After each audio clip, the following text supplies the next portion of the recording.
Officers died in that ambush, and in just the last hour we have learned the name of the fourth officer who was killed, a Deputy U.S. Marshal.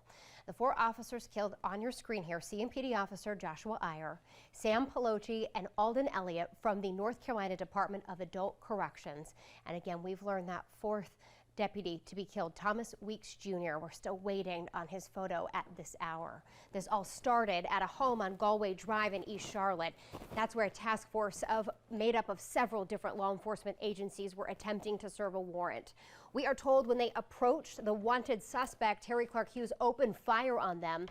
Officers fired back, killing Hughes. The standoff went on for several hours. Nearby roads and parts of the interstate were shut down as a precaution.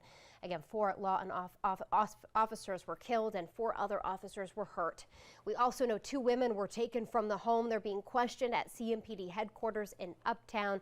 One of them is 17. We are told they are cooperating with the investigation. And this afternoon, we have live team coverage of this heartbreaking story. WB